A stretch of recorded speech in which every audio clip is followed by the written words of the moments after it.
Okay, everybody, welcome to Hedgehog Academy. This is Kevin with, Hedgehog. And what I'm doing right now is I'm putting that first color on my pigs, or first color of titanium white on those pigs, basically to build up the lightness of these guys.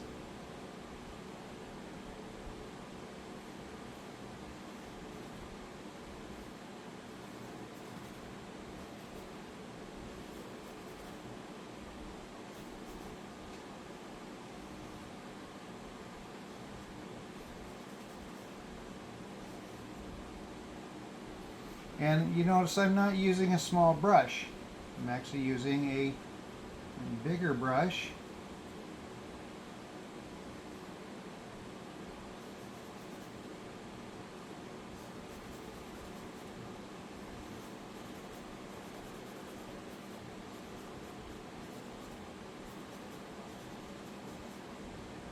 And there you go. This is all it takes to start that process, and everything else is kind of detailed after that. You define out the eyes, define out the nose, the ears, all that kind of stuff. And as you can see, sometimes I even have my reference with me. So in this, you can kind of see it almost appears through there. So we'll put that here. And I always do the top part of my heads first, do the eyes, get that out of the way. Think, almost like a mask. And then I come and do this.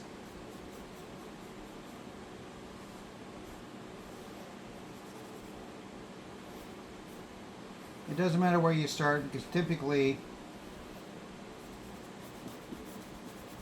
the less paint the better, because you're actually leaving a lot of these colors show through, which helps give these really nice three-dimensional look.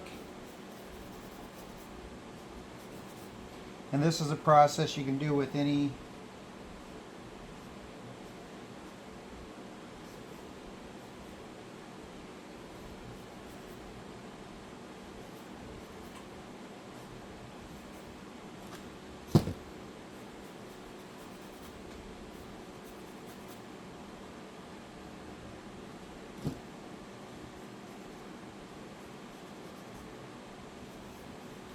Now, working this way guarantees me that my pigs are always going to be exactly the same, at least the same color palette. Now, they may turn out different. They actually may turn out different if I have them positioned different, or they look different, or but the process is still the same. So what winds up happening is, I don't like my eyes being that small, but I can change that later.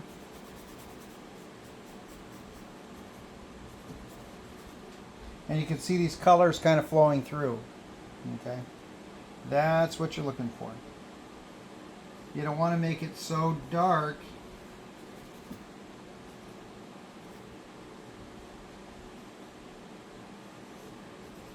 that you hide all that work you did below.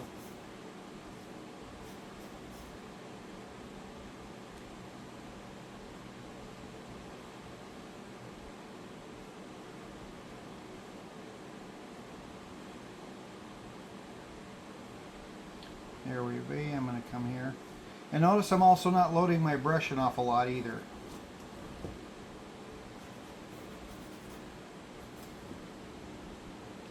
Yeah, same one.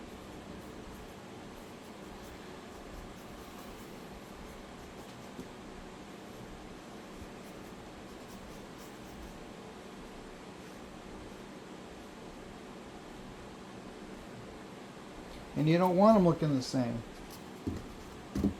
You want them being different. Okay, let's see if this is the same one. No, no, no.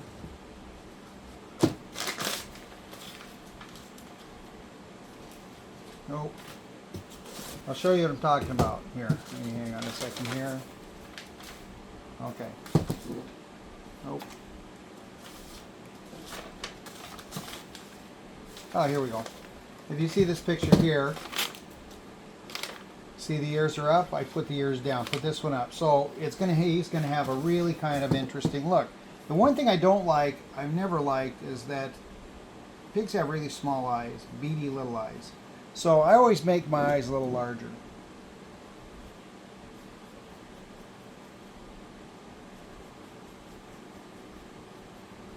If you're gonna love a pig, you might as well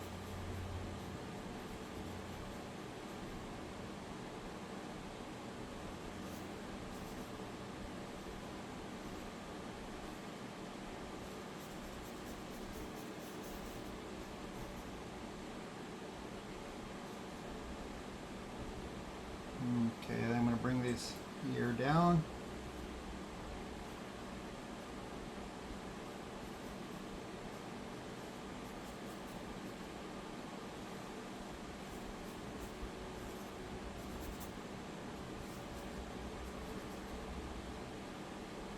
And the noses always get special attention.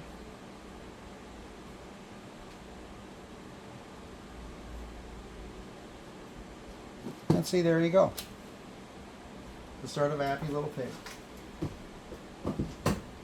Now, keep in mind that the process in which I'm doing this... Okay, let me hang on a second here. I gotta find...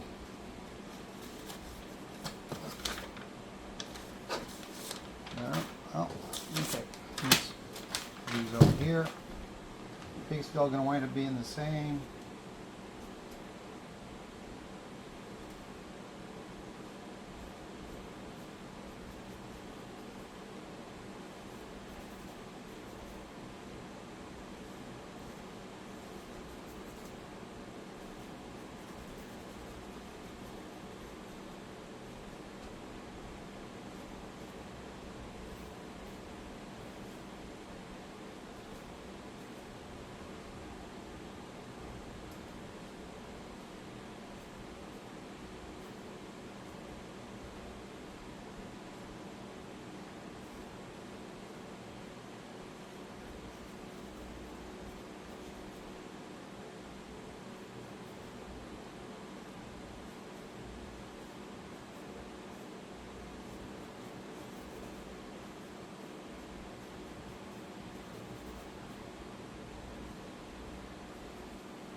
And there you go.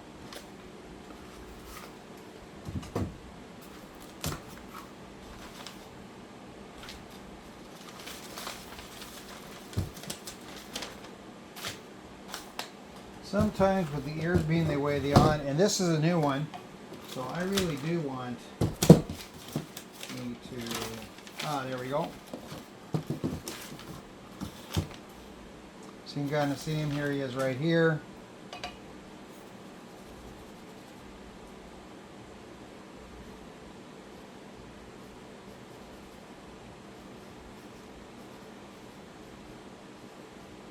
And any place where there is defined shapes, such as eyes, nostril holes, those will always be done later.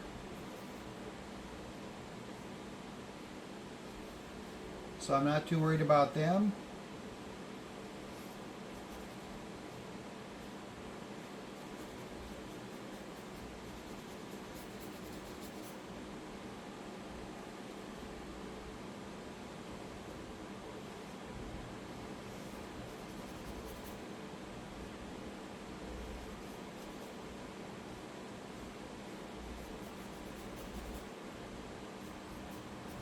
And you do see I have the reference down here, so, and it's not that far off the reference, believe it or not.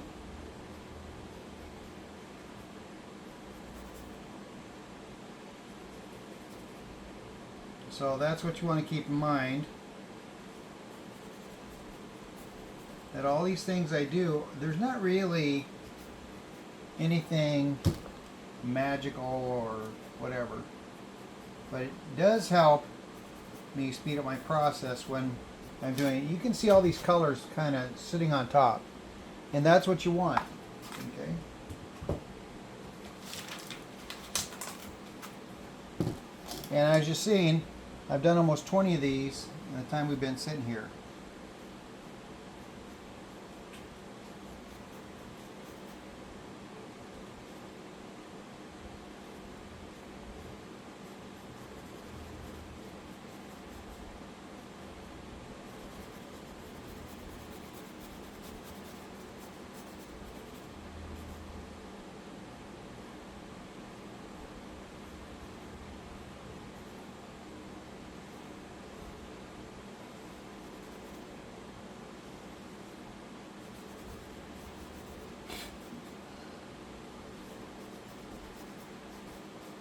And I want color showing through. I don't want to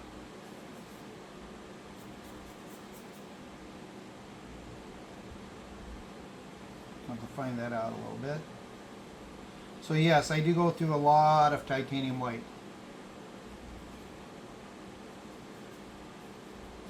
So we'll do my nose.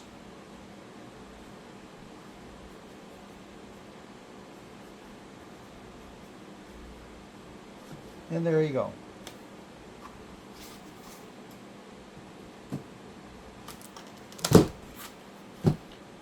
This is one I've done so many times.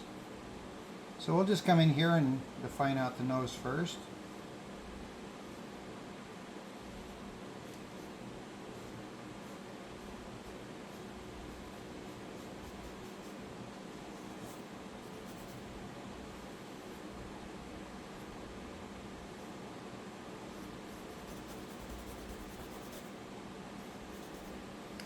And you can see that I can leave a lot of this stuff here because I don't have to cover it up because the titanium white is defining out the subject.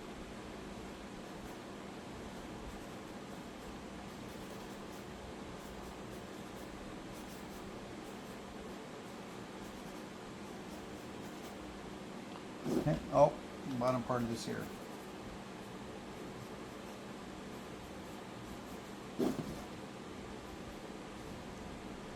Almost there.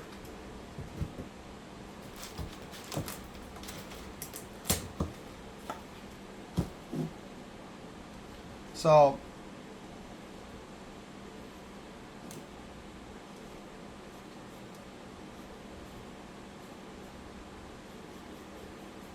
and now also I want you to notice that I don't really load my brush a whole lot when I'm doing this.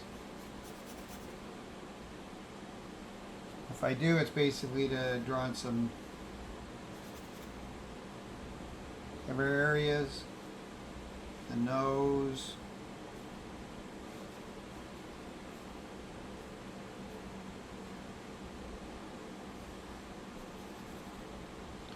I really like that purple I used.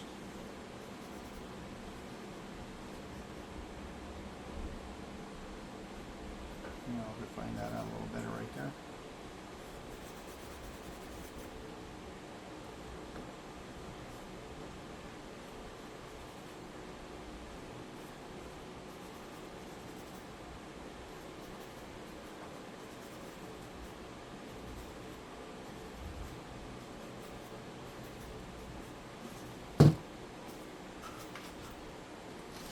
Doesn't seem like much, but it does make a difference. And you might have seen repeat subjects because those are the ones that people really like.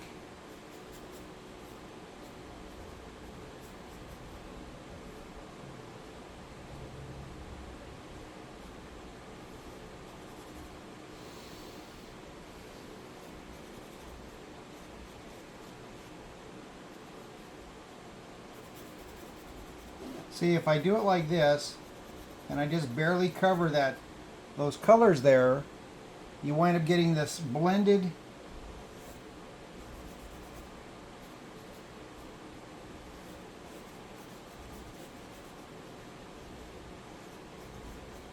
and part of what makes these, see what I mean?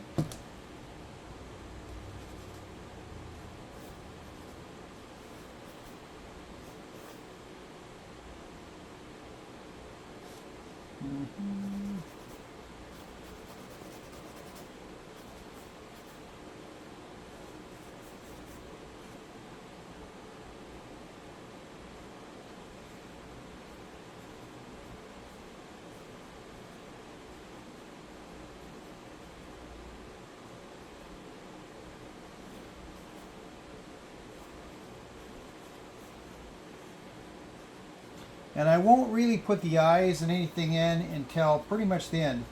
Or, you know, I want the smile to stand out. So I'll do that last. The eyes, eyelashes, all that stuff come in. The eyelashes come in next.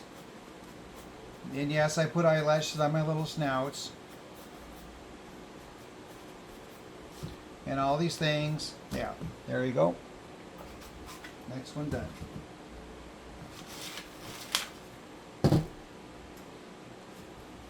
Notice, and again, I want you to notice the size of the brush I'm using. I'm not using a small brush.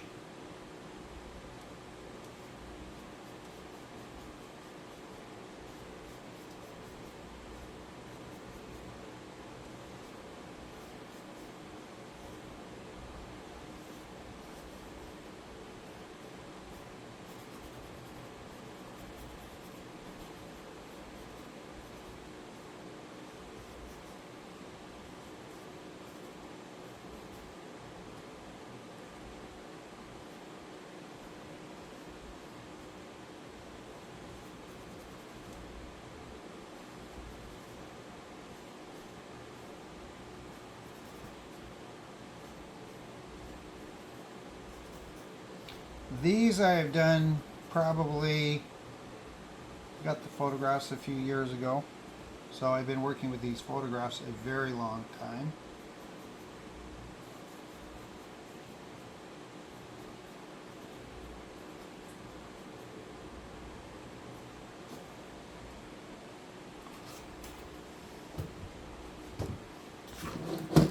We'll just go through the last two, get these things knocked out. And for me, everything, even if it's a new one,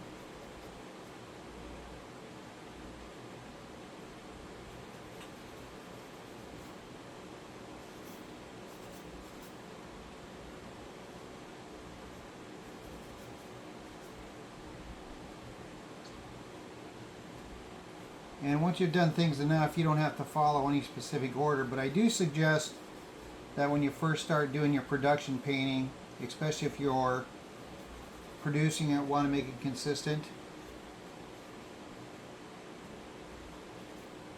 This is going to be kind of a neat one. Follow an order, because that's going to be the easiest for you to remember what goes next. Because pretty soon you're going to step away from that. You're going to say, oh, I don't need to do that anymore. There you go.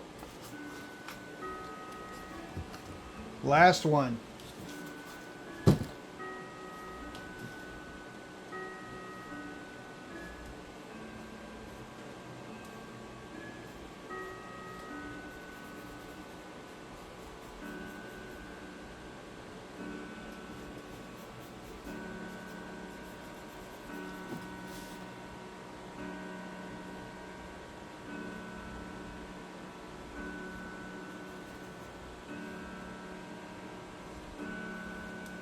It's small ears.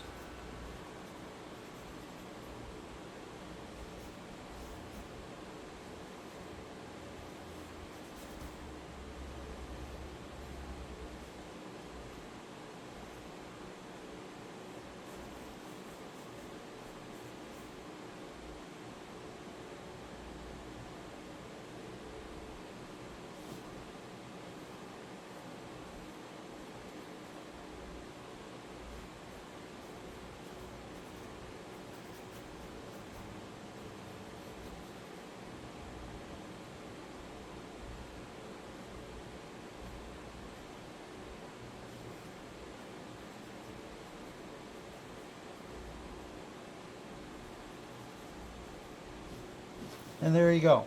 That's the next step. Now I do have to let these dry, so we'll go on to the next step. But anyway, it's been 19 minutes. And so that was 20 pictures in 19 minutes for that next color. Like it's no big whoop. So anyway, guys, thank you for watching. Hopefully this has been informational, educational, inspirational. Hopefully this has given you some ideas on how to master your techniques and also up your production.